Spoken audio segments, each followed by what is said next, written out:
Los Angeles, the city of angels, the dream factory, the place where everyone comes to become someone else. After 25 years with the LAPD, I can tell you the real truth. This city doesn't make dreams come true. It feeds on them. And sometimes, when the feeding gets too intense, people die in ways that never make it to the tabloids. If you're watching this from LA, drop your neighborhood in the comments. Hollywood, Silver Lake, Venice, doesn't matter. Every part of this city has its ghosts. Every studio lot, every abandoned building, every mansion in the hills. They're all haunted by what could have been, what should have been, what never should have existed. My name is Detective Ray Vasquez, LAPD homicide, and in October 2022, I investigated a series of murders that the department still won't acknowledge. Streaming service employees dying while watching content that didn't exist. Films that weren't in any database. Shows that consumed their viewers from the inside out. They called it mass hysteria, workplace stress. But I know what I saw. I know what's still out there, streaming in the spaces between channels, waiting for someone to press play. October in Los Angeles is when the city shows its true face. The Santa Ana winds blow in from the desert, hot and dry, making everyone irritable and strange. The sky turns that particular shade of apocalyptic orange that photographers love and residents fear. It's fire season, earthquake weather, the time when the city feels most like it's balanced on the edge of something catastrophic. I was sitting in my office at the police administration building downtown, going through cold cases, when my partner, Detective Lisa Chen, walked in with a look I'd learned to recognize over our 5 years working together, the look that said we'd caught something weird. "Ray, we've got a body at Netflix headquarters in Hollywood, but this one's..." She paused, searching for the right word. "Different." Different how? The Vic was found in a screening room, been dead for maybe 6 hours. But Ray, the security footage shows him going in there 3 days ago, and never leaving. I looked up from my files. "That's impossible. Someone would have noticed." "That's what I said. But the security guards swear no one's been in that screening room for the past week. It's been locked, marked for renovation, except our victim is very much in there, very much dead, and according to his keycard data, he's been watching something on repeat for 72 hours straight." The drive from downtown to the Netflix building on Sunset Boulevard took 20 minutes in traffic, giving me time to review what we knew. The victim was Marcus Thompson, 28, a content acquisition specialist, basically someone who watched submissions and decided what Netflix should buy. Model employee, no problems. Engaged to be married next month. The Netflix building was one of those modern glass and steel structures that tried too hard to look creative and fun. Giant screens in the lobby played previews of their latest shows, and employees walked around in expensive casual wear, all trying to project that perfect blend of artistic and corporate. The head of security, a former LAPD officer named Mike Brennan, met us at the elevator. "Detective Vasquez, Detective Chen, I've got to tell you, I've seen some weird stuff in 20 years of security work, but this..." He shook his head. "We've kept the room sealed since we found him." He led us to the 3rd floor, to a hallway lined with screening rooms. Room 7 had yellow tape across the door. Brennan unlocked it and we stepped inside. The smell hit first. Not decomposition exactly, but something else. Ozone and burnt plastic, with an undertone of something organic and wrong. The room was small, maybe 15 by 20 feet, with a large screen on one wall and a single row of theater seats facing it. Marcus Thompson was in the center seat. He was sitting upright, eyes open, staring at the blank screen. His hands were on the armrests, fingers curved like he was gripping them, but rigor mortis had set in, making him look like a grotesque mannequin.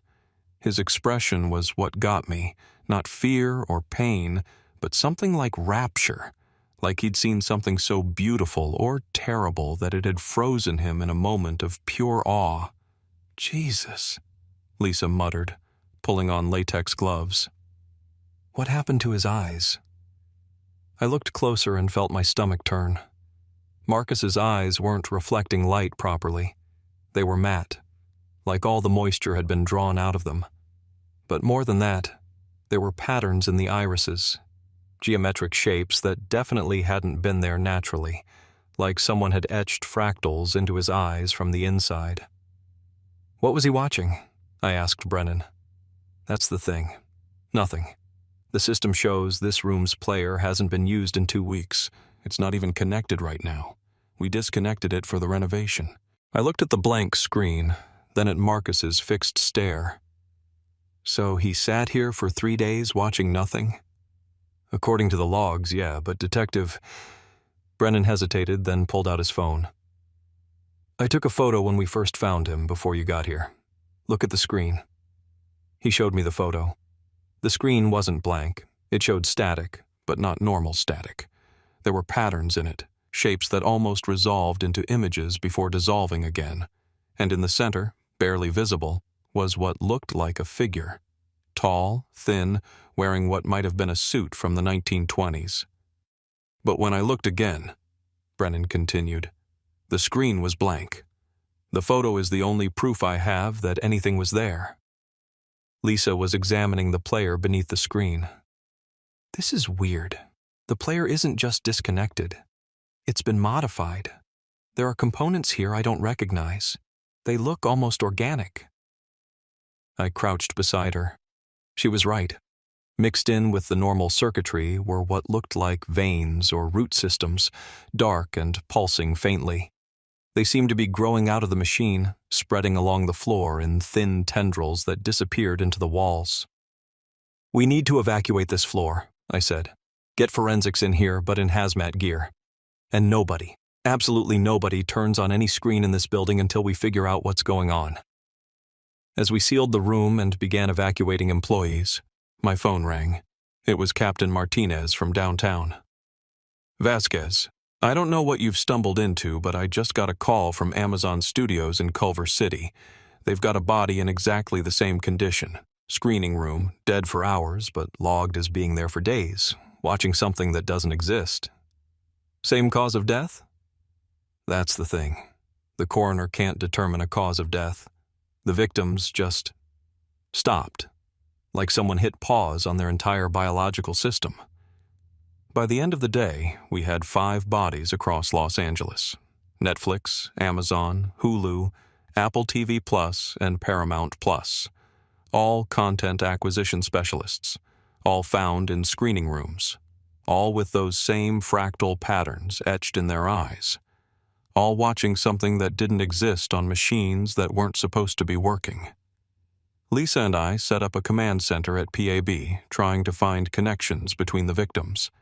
They didn't know each other, had never worked together, but they had all attended the same event, a film festival in downtown LA 2 weeks ago. The Los Angeles Film Festival, dedicated to showcasing forgotten and suppressed cinema from Hollywood's hidden history. That's our connection, Lisa said, pulling up the festival's website. Look at this. They claim to have discovered a cache of lost films from the 1920s, stuff that was supposedly destroyed in the Great Studio Fires.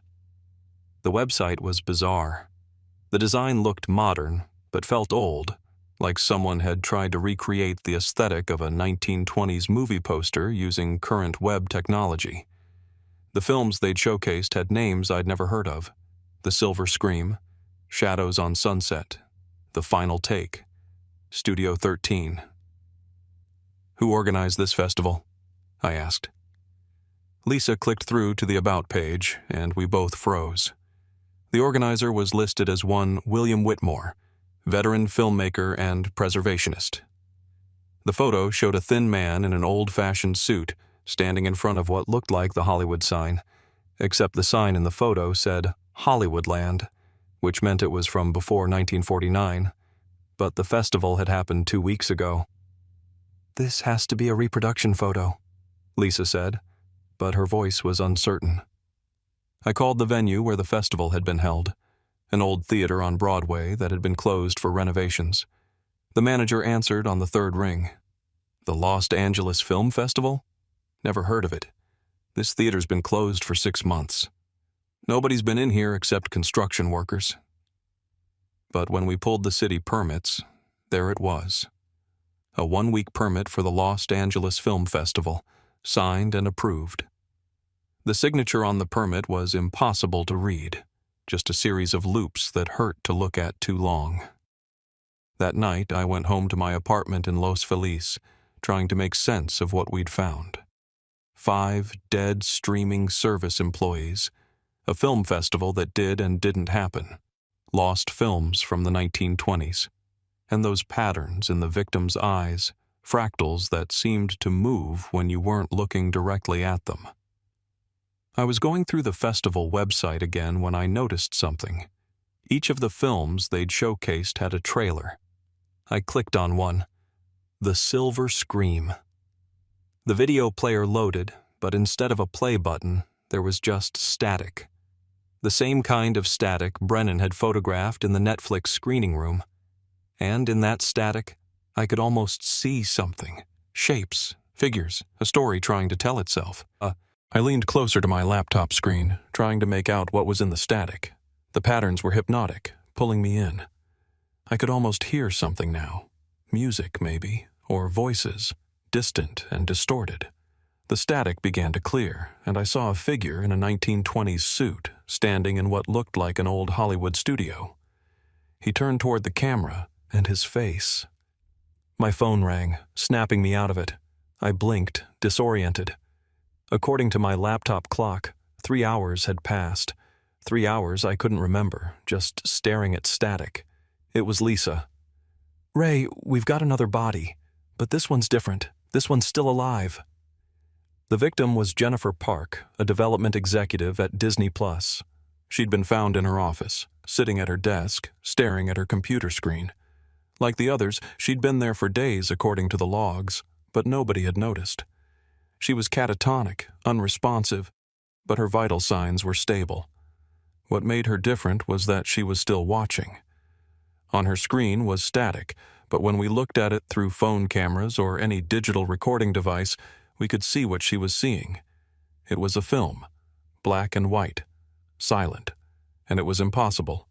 The film showed modern Los Angeles, the current skyline, contemporary cars, people in current fashion. But it was all in the style of a 1920s silent film, complete with title cards and orchestral accompaniment that somehow played despite being a silent film.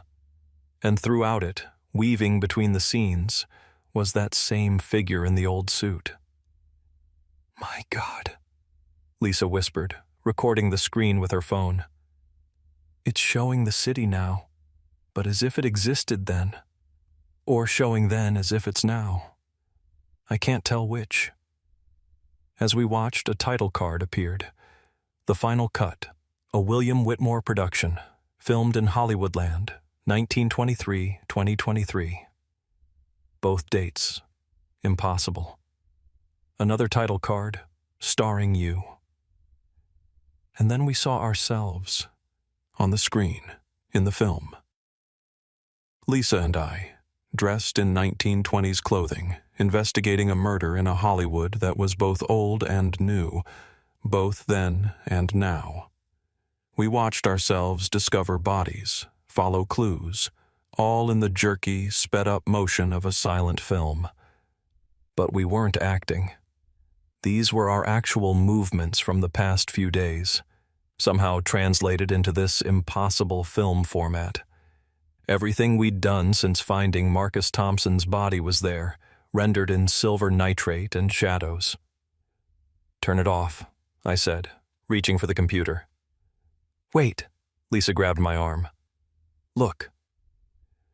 On the screen, our film selves had found something we hadn't found yet. They were in a basement somewhere, looking at rows of film canisters. The title card read, "The truth lies beneath the dream factory." Another card, Studio 13. And then Jennifer Park screamed. Not a normal scream, a sound that came from somewhere deeper than her throat, older than her body. Her eyes snapped open, and they had the same fractal patterns as the dead victims. But she was looking at us, seeing us, and when she spoke, Her voice was not her own. "He's still filming," she said in a voice that sounded like it was coming through an old gramophone. "William Whitmore never stopped filming. He's been filming Los Angeles for 100 years, capturing every moment, every dream, every nightmare, and now he's ready for the final cut." "Where is Studio 13? I demanded. Jennifer Park smiled with a mouth that had too many teeth. "Where it's always been, where it never was. Beneath the Hollywood sign, beneath Hollywoodland, in the space between frames, where the silver screen meets the silver scream." She laughed, that gramophone voice getting more distorted, and then her computer exploded. Not violently. It just came apart, every component separating and floating for a moment before clattering to the floor. In the debris, those same organic veins we'd seen at Netflix were growing, spreading across the floor like a film reel unspooling. Jennifer Park was unconscious again, but alive. The fractal patterns in her eyes were moving, showing scenes from films that never existed, stories that were never told, or perhaps stories that were told too well and had to be hidden. As paramedics took her away, Lisa and I stood in the ruined office, looking at the spreading veins of organic circuitry. "Studio 13, Lisa said quietly. "That's where this started." "And that's where we need to go," I replied, though every instinct told me it was a trap. But trap or not, people were dying. And somewhere in Los Angeles, in a studio that existed in 1923 and 2023 simultaneously, William Whitmore was still filming, still capturing the city's dreams and nightmares, still preparing for his final cut. Finding Studio 13 should have been simple. Los Angeles keeps meticulous records of every building, every permit, every square foot of developed land. But when Lisa and I started searching, we hit wall after wall of contradictions. According to city records, there had never been a Studio 13. According to Hollywood historians, it had always existed. According to old maps, it was everywhere and nowhere. We started with the obvious, the area around the Hollywood sign. The sign itself sat on Mount Lee in Griffith Park, tourist accessible but heavily monitored. But Whitmore's film had said, "Beneath Hollywoodland," and that opened up possibilities. The original sign from 1923 had been longer, spelling out Hollywoodland to advertise a housing development. The land portion was removed in 1949. "What if beneath doesn't mean underground?" Lisa suggested as we drove up the winding roads toward the sign. "What if it means something else? Beneath the surface, beneath perception?" It was 3 a.m., the only time we could investigate without dealing with tourists or park rangers. The city spread out below us like a circuit board, millions of lights creating their own constellations. The Santa Ana winds were still blowing, making the air feel electric, charged with possibility and danger. We parked at the Griffith Observatory and hiked toward the sign. Technically, we were trespassing, but our badges would cover us if anyone asked.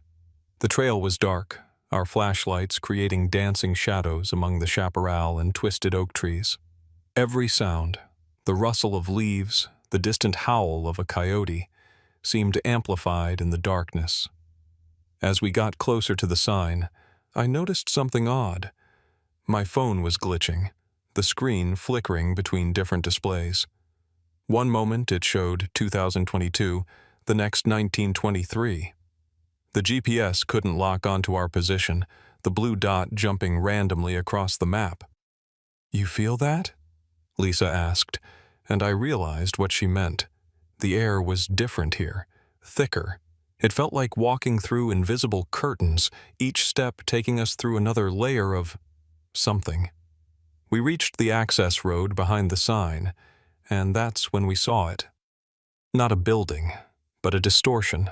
A place where the light bent wrong, where the landscape didn't quite match up. It was like looking at a badly edited film where two scenes were spliced together incorrectly. "There," Lisa pointed, "between the H and O. Do you see it?" I did. A gap that shouldn't exist, a space between the letters that was both inches and miles wide. As we approached, the distortion became more pronounced. I could see through it to another version of the same hillside, but different, older. The vegetation was different, the topography altered. And there, in that other version, was a building.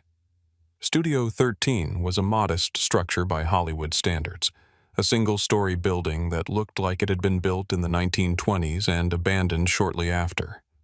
Art Deco architecture partially reclaimed by nature, walls covered in vines that looked both dead and alive.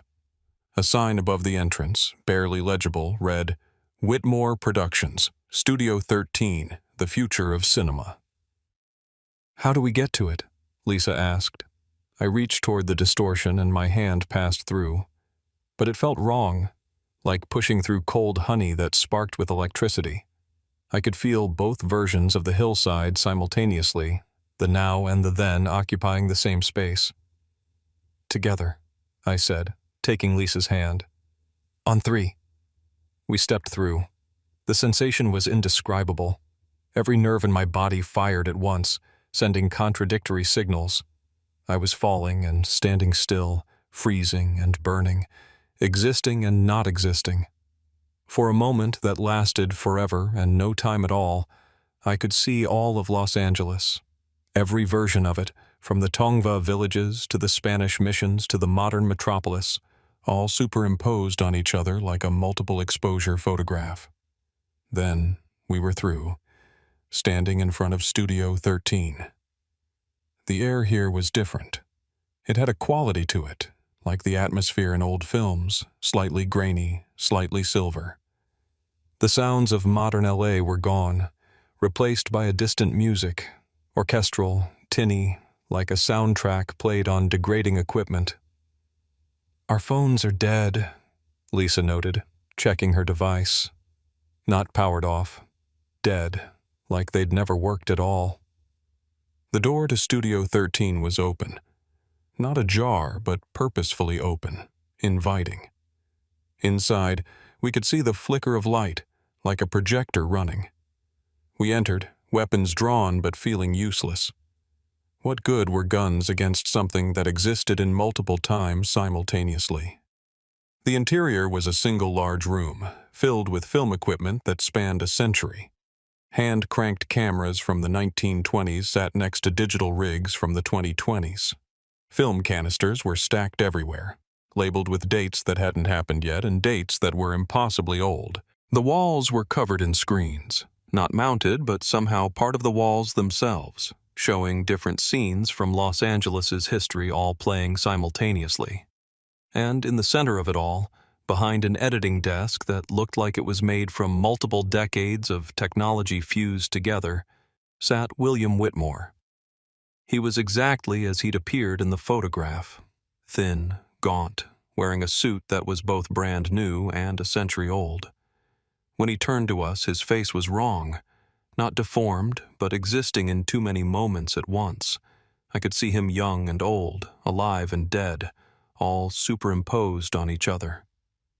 "Detectives," he said, his voice coming from everywhere and nowhere. "You're just in time for the screening." "You're under arrest for murder," I said, though the words felt absurd even as I spoke them. Whitmore laughed, a sound like film running through a projector. "Murder? I've never killed anyone, Detective Vasquez. I've simply shown them the truth. The truth about this city, about the dreams it sells and the nightmares it creates. 5 people are dead. Dead, or transformed." He gestured to the screens around us. "Look closer." I did, and I saw them. Marcus Thompson, the Netflix victim, was in one screen, but he was dressed in 1920s clothing, acting in a silent film. The Amazon victim was in another, directing a movie that looked both ancient and futuristic. All 5 victims were there, in the screens, part of films that were playing on endless loops. "They saw what Los Angeles really is," Whitmore continued. "Not a city, but a story. A narrative that's been running since before the first camera rolled, and will continue long after the last screen goes dark, They chose to become part of that story. They didn't choose anything, Lisa said. You killed them. I offered them immortality. Whitmore stood, and his movement was stop motion, jerky, like frames were missing. Do you know what Hollywood really is? It's a machine for capturing souls. Every film, every show, every piece of content, it's all part of the same story. The story of human dreams and desires, captured in silver and light. He moved to one of the old cameras, caressing it like a lover. I discovered it in 1923. The real power of cinema. Not just to record reality, but to create it. To exist in the space between frames, where anything is possible. You're insane, I said. Am I? He turned to us, and for a moment, his face stabilized into a single timeline. He looked tired, ancient, desperate. I've been filming Los Angeles for 100 years. Every moment, every person, every dream and nightmare. And do you know what I've learned? The city itself is alive. It feeds on dreams, on the stories people tell themselves about who they're going to become. And I've been documenting its feeding. He gestured to the film canisters.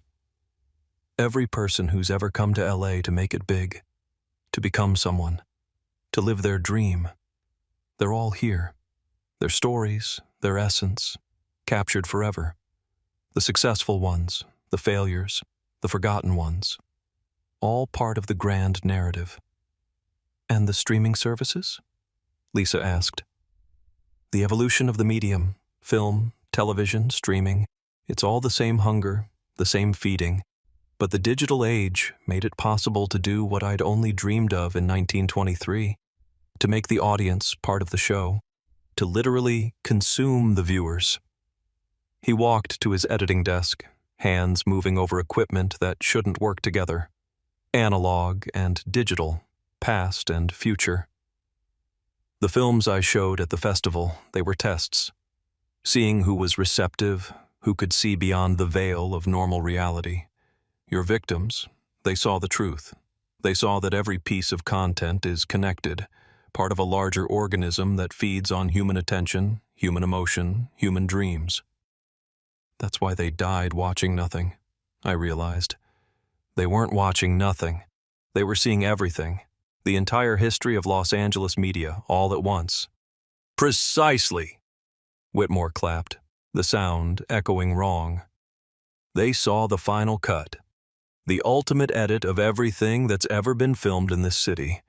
Every movie, every show, every home video, every security camera, every phone recording, all edited together into one infinite story. The story of Los Angeles itself. And Studio 13 exists in the space between frames, between 1/24th of a second, the gap where persistence of vision creates the illusion of movement. I built it there, in that gap, expanding it into a pocket of space-time where all of Hollywood's history exists simultaneously. Lisa had been slowly moving around the room, and I saw her notice something. One of the film canisters was labeled with today's date, and tomorrow's, and the next day's. You're still filming, she said.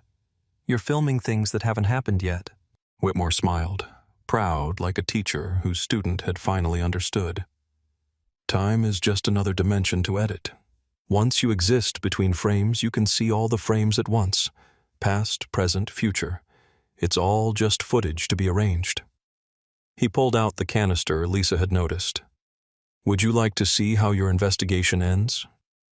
Before we could answer, he was threading the film into a projector that looked like it was made from crystallized light. The wall in front of us became a screen, and the film began to play. We watched ourselves, but not as we were. In the film, Lisa and I were investigating more deaths, dozens, then hundreds. Streaming service employees, then television workers, then film crews. All of Los Angeles's entertainment industry consumed by their own medium. The city itself began to change, buildings flickering between different time periods, streets rearranging themselves like scenes being edited. And through it all, Whitmore kept filming, documenting the collapse of the barrier between fiction and reality. "This is what happens next," he said. Unless what? Unless you become part of the solution instead of the problem." He turned to us, and his eyes were portals to other times. "Join me. Become editors of reality. Help me craft the final cut, the ultimate story of Los Angeles. Or watch as the city consumes itself, as the boundary between screen and reality completely dissolves." "There's a third option," I said, pulling out my gun. Whitmore laughed. "You can't kill someone who exists in multiple time frames, Detective. I'm already dead in 1923. I'm still being born in 2023. I exist in every frame of film ever shot in Los Angeles." But Lisa had a different idea. She wasn't aiming at Whitmore. She was aiming at the film canisters. "What happens if we destroy the films?" For the first time, Whitmore looked afraid. "You don't understand. Those aren't just films. They're reality itself, captured and stored. Destroy them, and you destroy those moments, those people, those possibilities. Or we free them," Lisa said, and fired. The first canister exploded in a shower of silver light. The screens around us flickered, showing moments being unleashed, people who'd been trapped in frames suddenly existing again, blinking in confusion on Los Angeles streets across 100 years. "No!" Whitmore lunged for us, but his movement was constrained by his existence in multiple time frames. He flickered, jumped, existed in 5 places at once, but none of them could quite reach us. I joined Lisa, shooting canister after canister. Each one that exploded released more captured moments, more trapped souls. The walls of Studio 13 began to shake, the boundary between the pocket dimension and reality starting to collapse. "You're destroying everything!" Whitmore screamed, his form becoming more unstable. "The entire history of Los Angeles, every dream, every story." "We're setting them free," I said, grabbing an armful of canisters and throwing them into the flickering projector. The explosion was silent but blinding.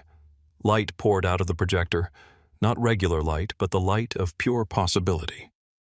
Every film that had never been made, every story that had never been told, every dream that had died in Los Angeles, all of it released at once.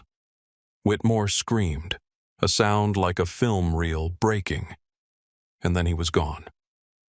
Not dead, but dispersed, spread across every frame of film in existence, unable to coalesce into a single being. Studio 13 was collapsing, the pocket dimension folding in on itself. Lisa grabbed my hand, and we ran for the door. Behind us, a century of captured moments was being released, reality and fiction mixing and then separating like oil and water finding their proper levels. We burst through the distortion between the Hollywood sign letters just as Studio 13 imploded. The shockwave knocked us to the ground, and for a moment, I could see all of Los Angeles flickering, uncertain, as if the city itself was trying to remember what was real and what was filmed. Then everything stabilized. The sign was just a sign. The hillside was just a hillside, and Studio 13 was gone, leaving only a patch of ground that looked like it had been scorched by light. Our phones suddenly worked again, flooding with messages and missed calls. Hours had passed, though it had felt like minutes. The streaming service victims, the ones who died, were being reported as found, alive but with no memory of the past few days. They'd simply appeared in their homes, confused but unharmed. The only evidence of what had happened was Jennifer Park, still in the hospital, still catatonic. But the fractal patterns in her eyes were fading, replaced by normal human irises. She was coming back to herself, slowly. The official report was a masterpiece of bureaucratic fiction. Gas leak at multiple streaming service buildings causing hallucinations. Mass hysteria triggered by workplace stress. The victims had never actually died. That was just a misunderstanding caused by the hallucinogenic effects. The destroyed area near the Hollywood sign was attributed to a small wildfire, quickly contained. Lisa and I knew better, but who would believe us? That a filmmaker from 1923 had been living between film frames, documenting Los Angeles for a century? That Studio 13 existed in a pocket dimension accessible through the Hollywood sign? That the entire entertainment industry was part of some vast organism that fed on human dreams? Captain Martinez called us into his office 3 days after the incident. He was a good cop, been with the LAPD for 30 years, seen the city through riots, earthquakes, and countless strange cases, but even he looked unsettled. "I've been told to tell you that none of this happened," he said, closing the door behind us. "The Department of Homeland Security apparently has a division that handles unusual incidents. They're classifying everything at a level so high I'm not even supposed to know it exists." "So we just pretend 5 people didn't die?" Lisa asked. "According to the official record, no one died.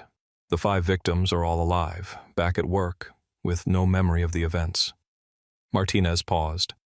"But between us, off the record, what really happened up there?" I looked at Lisa and she nodded. We told him everything.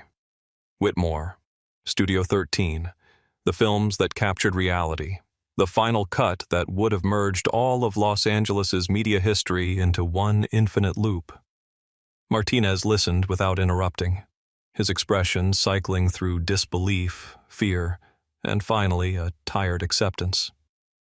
"You know," he said when we finished, "my grandmother used to tell me stories about old Hollywood, about how the studios had more power than anyone admitted, how they could make people disappear, not just physically but from history itself. Change the story, change reality. I always thought they were just stories." "Maybe they weren't," I said. "Maybe not." He leaned back in his chair. "The DHS team swept the area where you said Studio 13 was. They found something.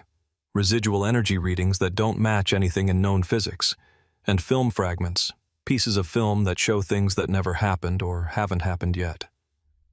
"What did they do with them?" "Sealed them in some facility in Nevada. But here's the thing. They found something else. A note addressed to you, Detective Vasquez." He handed me an evidence bag. Inside was a piece of paper that looked both brand new and century old. The handwriting was in fountain pen, elegant and precise.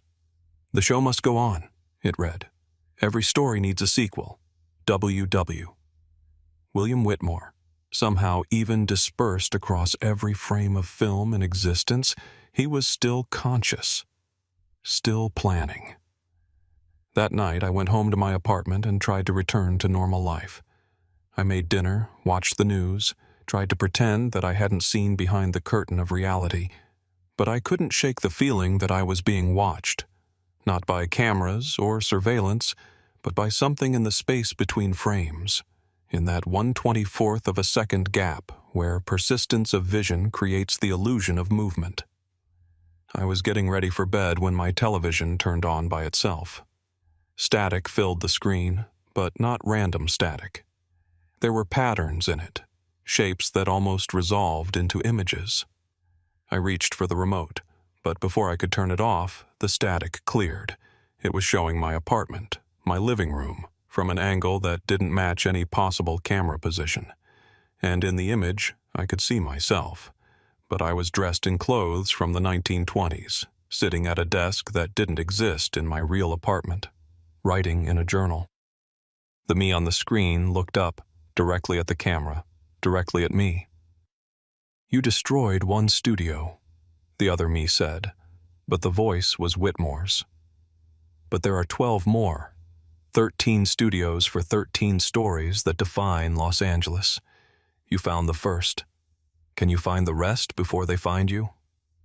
The screen went dark and my television turned off. I called Lisa immediately. "We need to meet. Now." We met at a 24-hour diner in Silver Lake, one of those places that hadn't changed since the 1950s. It felt safe somehow, locked in a specific time period instead of existing in multiple ones. "I got a visit too," Lisa said, sliding into the booth across from me. My laptop started playing a film that doesn't exist. Showed me investigating a murder that hasn't happened yet. At least, I don't think it's happened yet. 13 studios, I said. Whitmore mentioned 13 studios. Studio 13 was just one of them? Think about it. 13 major studios have dominated Hollywood at various times. If Whitmore created pocket dimensions for each one, spaces between frames where he could document and manipulate reality. Lisa pulled out her phone, started searching. The original Hollywood studios from the 1920s. There's Paramount, Universal, Warner Brothers, MGM, RKO, Fox, Columbia, but also smaller ones that people forget. Monogram, Republic, Educational Pictures. And the modern ones built on their ashes, I added. Disney, which absorbed Fox. Sony, which absorbed Columbia. Netflix, Amazon, Apple. The streaming services that are the evolution of the studio system. 13 nodes in a network, Lisa said, understanding dawning on her face. Studio 13 wasn't just documenting reality. It was one part of a larger machine, a machine for controlling the narrative of Los Angeles itself. And we only destroyed one part. We spent the next week investigating quietly, off the books. We couldn't trust the department. The DHS involvement meant someone, somewhere, knew about the studios and was either protecting them or studying them. We had to work alone. The pattern began to emerge. Each of the mysterious deaths over the past decade that had been attributed to various causes, suicide, accident, natural causes, had connections to specific locations around Los Angeles. Locations that corresponded to where the old studios had been or where the new ones were now. Paramount Studios, 3 deaths in 2019, all people who'd claimed to see ghostly figures on the lot after hours. Universal Studios, 5 deaths in 2020, all tourists who'd gotten lost in the backlot and been found days later in a catatonic state. Warner Brothers, 2 deaths in 2021, both security guards who'd reported seeing films being made in sound stages that were supposedly empty. The pattern continued. Each studio had its own cluster of mysterious deaths or disappearances, all involving people who'd seen something they shouldn't have. "It's a web," Lisa said, mapping the locations on her tablet. "And look, if you connect them in chronological order of when the studios were founded." She drew lines between the points, and a symbol emerged. 13 points forming a perfect geometric pattern centered on one location, the intersection of Hollywood and Vine. "The heart of old Hollywood," I said, "where it all began." "That's where we'll find the central node, the main screening room where all 13 studios connect." We prepared carefully. This wasn't going to be like Studio 13, where we'd stumbled in unprepared. We equipped ourselves with every piece of recording equipment we could find. Film cameras, digital cameras, phones, even an old Super 8 camera Lisa found in a pawn shop. If Whitmore existed in the spaces between frames, maybe having multiple frame rates would give us an advantage. The intersection of Hollywood and Vine at 3 a.m. was eerily quiet. The tourist shops were closed, their neon signs dark. The stars on the Walk of Fame seemed to glow faintly in the streetlight, each one a monument to dreams achieved or destroyed. "How do we find it?" Lisa asked. I remembered something Whitmore had said about existing between frames. We need to see between moments, look for the spaces where reality doesn't quite match up. We walked slowly around the intersection, filming everything with our various cameras. Through the Super 8 viewfinder, I saw it first. A building that didn't exist. It was right there, on the corner, but only visible through the camera. A magnificent Art Deco theater with a marquee that read, "The Final Cut, now showing forever." "There," I said, pointing to what looked like an empty lot to the naked eye. Lisa looked through her digital camera and gasped. I see it, but it's different through my camera. It looks more modern, like a multiplex. We compared views. Through every different camera, the building appeared differently, each one showing a different era of movie theater architecture. But they were all the same building, existing in multiple time periods simultaneously. Together, I said, remembering how we'd entered Studio 13. All cameras recording. We walked toward the building that didn't exist, pushing through layers of reality like walking through curtains of time. The sensation was familiar now, but no less disturbing. That feeling of being in multiple moments at once, of time becoming flexible and meaningless. And then we were inside. The theater was impossible. The lobby stretched in all directions, larger than the intersection that contained it. Movie posters covered the walls, but they weren't advertisements. They were windows. Each poster showed a film in progress, and I recognized the victims. Marcus Thompson, starring in a noir thriller that looked like it was from the 1940s. The Amazon victim in a science fiction epic that seemed to be from a future that hadn't happened yet. They're all here, Lisa breathed. Everyone who's ever disappeared in Hollywood. They're all starring in films that play forever. A figure emerged from the shadows. An usher in a uniform that kept shifting between different decades of style. When he spoke, his voice was an amalgamation of every movie theater employee who'd ever said the words, "Welcome to the final screening room. Mr. Whitmore has been expecting you." He led us deeper into the theater, through corridors that shouldn't exist, past screening rooms where impossible films played to audiences of people who may or may not have been real. Finally, we reached a massive auditorium, grander than any theater I'd ever seen. The screen was the size of a city block, and on it, Los Angeles itself was playing. Not a film of Los Angeles, but the actual city, every moment of it, from every angle, all simultaneously. Past, present, and future collapsed into a single, infinite movie. In the center of the auditorium, in a director's chair that looked like it was made from crystallized light and shadow, sat William Whitmore. But not the Whitmore we'd met before. This was all of him. Every version from every time frame, superimposed into a single being that hurt to look at directly. "Detectives," he said, his voice coming from the speakers, from the screen, from reality itself. "Welcome to the premiere of the final cut." "We destroyed Studio 13, I said. "We stopped you. You destroyed one projector, but the film continues to run. It's always been running, since the first person looked at Los Angeles and saw not a city but a story waiting to be told." He gestured to the screen. "Look closely. This isn't a recording. This is the city itself, transformed into narrative. Every person a character, every building a set, every moment a scene. The 13 studios were just focusing lenses, ways to capture and direct the story. But the story itself, the story is Los Angeles." I looked at the screen and saw my own life playing out, past, present, and moments I hadn't lived yet.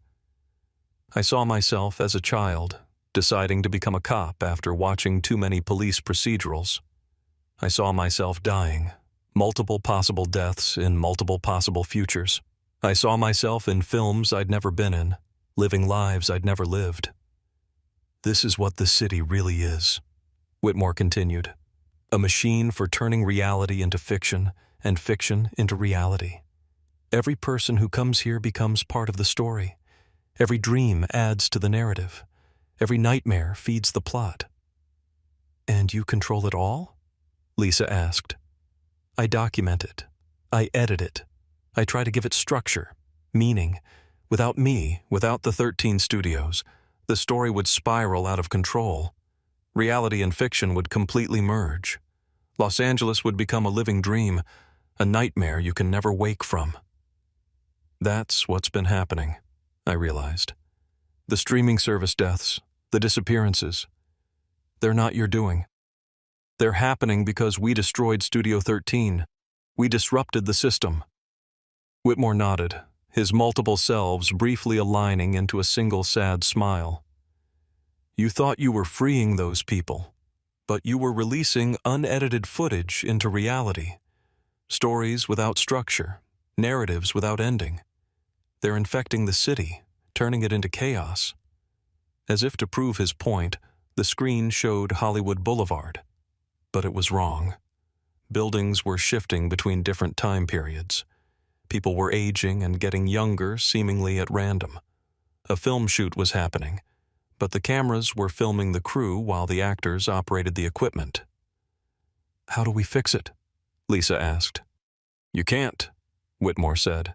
Not without the 13 studios. They were regulators, editors, keeping the story of Los Angeles coherent. Without them, the city will eventually collapse into pure narrative chaos. Every story ever told here will happen simultaneously. Every film will become real. Every reality will become film. Unless, I could tell there was more. Unless you take my place. He stood from his chair, and for a moment he looked tired, ancient, desperate. I've been doing this for 100 years, maintaining the barrier between fiction and reality, keeping the stories contained. But I'm fragmenting, dispersing across too many time frames. I need successors. You want us to become, what? Editors of reality? Directors of the civic narrative. Guardians of the boundary between what is and what's filmed. It's not a prison, it's a responsibility. Someone has to keep the stories organized, or Los Angeles will eat itself. I looked at Lisa, saw the same realization in her eyes. We'd destroyed Studio 13 thinking we were solving the problem, but we'd only made it worse. The victims we'd saved were actually contained, their stories given structure and meaning within Whitmore's films. Released, they were narrative viruses infecting reality with uncontrolled fiction. If we say no? Lisa asked.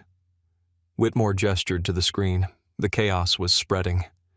I watched a news report where the anchor aged 50 years mid-sentence. A car chase where the vehicles kept changing makes and models. A building that was simultaneously under construction and abandoned. Then Los Angeles becomes what it was always meant to be. Pure story, unfiltered by reality. Every dream and nightmare made manifest. It might be beautiful. It might be terrible. It will definitely be incomprehensible. And if we say yes, then you become part of the machine. You'll exist partially in reality, partially in the spaces between frames. You'll guide the narrative, keep the stories contained, maintain the boundary. You'll be able to live normal lives, but you'll also be something more, or less, depending on how you look at it. The choice hung in the air like smog over the LA basin. Lisa and I stood in that impossible theater, watching Los Angeles tear itself apart on the giant screen, reality and fiction bleeding together like watercolors in the rain. Every second we hesitated, the chaos spread further. How much time do we have to decide? I asked Whitmore. He laughed. That sound like film running through a projector. Time? Detective, we're in a screening room that exists between frames. Time is just another aspect ratio here. We have all the time in the world and no time at all.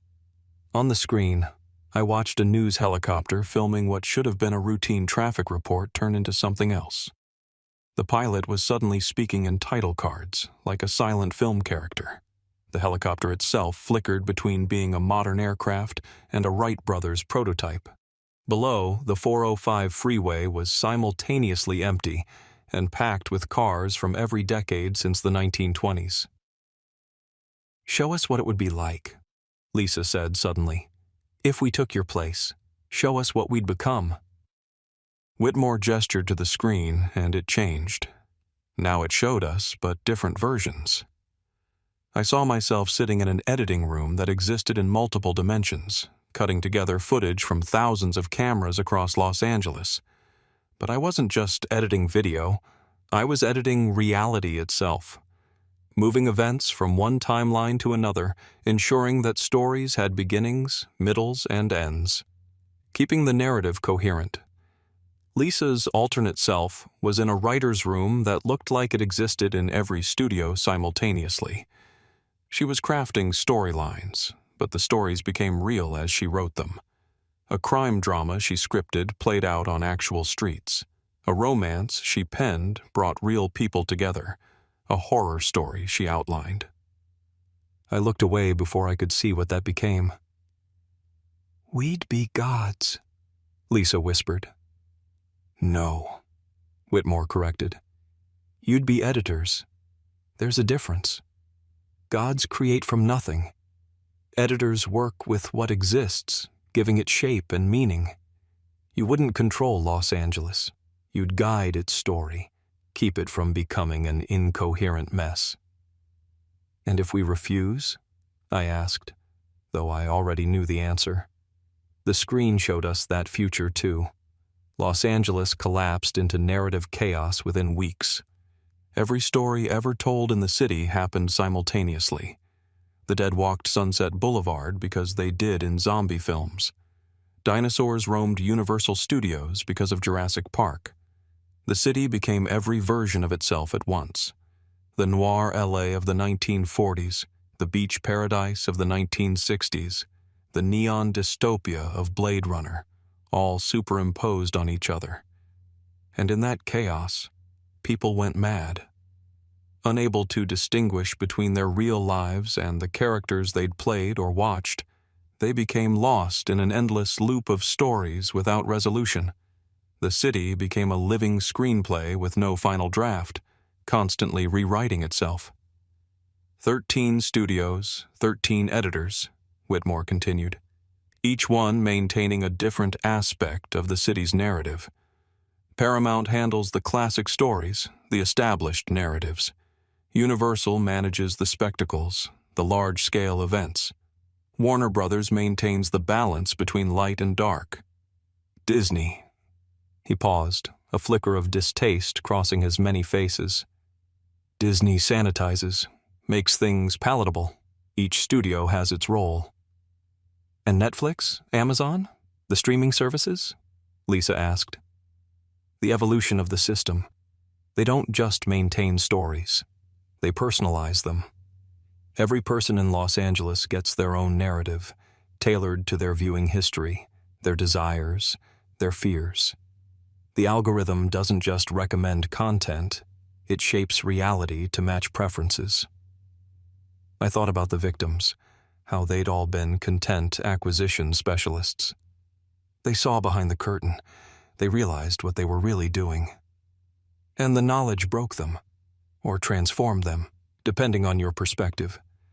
They became part of the content they were acquiring. But we're different? I asked. We can handle it? Whitmore studied us with his multiple eyes across multiple time frames. You've already been handling it. Every case you've solved, every investigation you've conducted, you've been editing reality, giving structure to chaos. The police are just another narrative device, a way to impose order on disorder. You're already directors. You just didn't know it. Lisa and I looked at each other. We'd been partners for 5 years, solved dozens of cases together. We knew each other's rhythms, could communicate without words, and in that moment, we both knew what we had to do. We'll need backup, Lisa said. 2 people can't maintain 13 studios. Others will come, Whitmore assured us. They always do. Los Angeles calls to those who understand story, who can see the narrative beneath the surface. Writers, directors, actors, even critics. They're all drawn here because they sense what the city really is. And you? I asked. What happens to you? For the first time since we'd met him, William Whitmore looked genuinely peaceful. I finally get to stop. 100 years of editing, of maintaining the boundary, of keeping the stories contained. I'm tired, detective. I want to rest, to become just another part of the footage, another character in the infinite movie of Los Angeles. He stood up from his director's chair and gestured for us to take his place. But it wasn't one chair anymore. It was two, side by side, in front of an editing bay that looked like it was made from every editing system ever created, from Moviolas to Avid to technologies that didn't exist yet. Lisa sat down first, her hands hovering over the controls. The moment she touched them, I saw her change. Not physically, but something in her eyes. She could see it all now. Every story being told in Los Angeles, every narrative thread, every plot point. The knowledge should have been overwhelming, but Lisa had always been good at seeing patterns, making connections. She adapted to it like she'd been born for it. I sat down beside her and immediately understood what Whitmore meant. I could feel the city's pulse, but it wasn't a heartbeat. It was a frame rate. 24 frames per second. The rhythm of cinema. The speed at which still images become motion. And in between those frames, in those tiny gaps, entire worlds existed. I could see every crime happening in Los Angeles, but also every crime that had been filmed, every crime that had been written, every crime that had been imagined. They were all equally real, all equally false, all part of the same massive narrative. My job, our job, was to keep them separate enough that people could function, but connected enough that the city maintained its identity as the Dream Factory. The other studios, I said, understanding flooding through me. We need to rebuild them, the 11 we haven't found. They're already there, Whitmore said, his voice fading as he began to disperse. They've always been there, in the spaces between frames. You just need to staff them, find the right editors for each one, people who understand their particular type of story. He was becoming translucent now, his multiple selves separating and drifting apart like smoke. One last gift, he said, and pointed to the screen. It showed a list of names and locations, people throughout Los Angeles who had the potential to become editors. A horror writer in Echo Park who could manage the dark stories. A rom-com director in Manhattan Beach who could handle the love stories. A documentary filmmaker in Boyle Heights who could maintain the border between fiction and non-fiction. Find them, Whitmore said, now barely a whisper. Train them. Save the city from itself.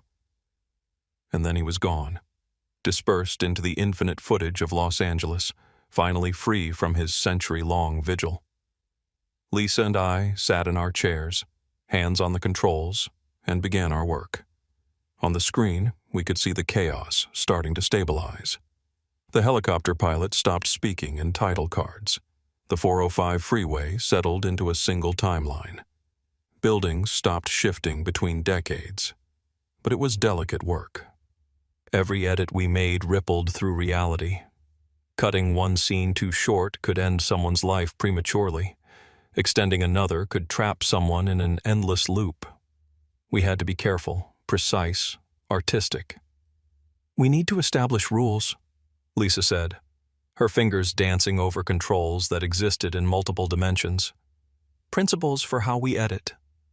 No changing the past, I suggested. What's been filmed is filmed. But we can influence how it's remembered. Memory is just another form of editing.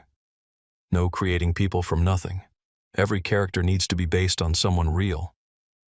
But we can influence casting. Who plays which role in the civic narrative? We worked through the night that existed outside of time, establishing our system. The 13 studios would each handle different genres, different aspects of the Los Angeles story. We'd find editors for each one, people who understood those particular narratives. Together, we'd maintain the boundary between fiction and reality, keeping them separate enough to prevent chaos, but close enough to preserve the magic that made Los Angeles what it was. As dawn broke over the city, or one version of dawn in one version of the city, our phones rang simultaneously. It was Captain Martinez. "Where the hell have you been?" he demanded. "You've been missing for 3 days." 3 days. It had felt like hours and years simultaneously. "Working a case," I said. "It's complicated." "Well, uncomplicate it and get back here. We've got situations across the city. People are reporting strange things. Reality glitches, they're calling them. Buildings that are there one moment and gone the next. People aging and getting younger. Films being shot with no crews." "We're on it," Lisa said. "We've got it under control." And we did. From our positions in the final screening room, which existed everywhere and nowhere in Los Angeles, we could see it all. Every crime, every story, every dream and nightmare. We could edit them, shape them, keep them from spiraling out of control. But we could also still be cops. That was the brilliance of the system. We existed in multiple states simultaneously, detectives on the street and editors of reality. During the day, we investigated crimes, solved cases, did our normal jobs. But we did it knowing that we were also crafting those investigations into coherent narratives, ensuring they had satisfying resolutions. Over the next months, we recruited the other editors. The horror writer from Echo Park took over Studio 8, managing the dark underbelly of LA's stories. The rom-com director got Studio 5, keeping the city's love stories from becoming either too saccharine or too tragic. One by one, the 13 studios were staffed, the system rebuilt. But it was different from Whitmore's version. We weren't trying to control the narrative. We were trying to democratize it. Every person in Los Angeles became both audience and actor, both writer and character. The city became a collaborative story, millions of people contributing to the plot. The streaming services evolved too. Netflix, Amazon, Apple, they became interfaces between the public and the narrative infrastructure. People could literally stream their lives, edit their own stories, become the protagonists of their own films. But within limits, within the structure we maintained to prevent chaos. There were still problems. People who saw too much, who realized what the city really was. Some went mad. Others tried to exploit it, to hack reality like it was just another computer system. We dealt with them as they came, sometimes as cops, sometimes as editors, sometimes as both. Jennifer Park, the Disney Plus executive who'd been our only surviving witness, eventually recovered. But she was changed. She could see the edits, the cuts between scenes. She became our liaison with the entertainment industry, helping them understand their true role without breaking their minds. The official story never changed. Los Angeles remained just a city, the entertainment industry just a business, the LAPD just a police force. But underneath, in the spaces between frames, the real work continued. 13 studios maintaining 13 aspects of the civic narrative. Hundreds of editors keeping millions of stories from colliding catastrophically. And Lisa and me in the final screening room overseeing it all. We age and don't age, exist and don't exist, are fictional and real. We solve crimes that happened, that didn't happen, that might happen. We edit reality with the same casual precision we once used to fill out paperwork. Sometimes I wonder if we made the right choice. If we should have let Los Angeles collapse into narrative chaos, become what it always wanted to be, pure story, unfiltered by reality. But then I see a family watching a movie together, not knowing that they're also in a movie. I see a struggling actor get their break, not knowing that we edited the narrative to give them that opportunity. I see the city functioning, dreaming, creating, and I know we made the right choice. Los Angeles is still the dream factory. It still feeds on hopes and ambitions, still transforms people into characters, still blurs the line between fiction and reality. But now it does it with editors, with structure, with purpose. The show must go on. It always has. It always will.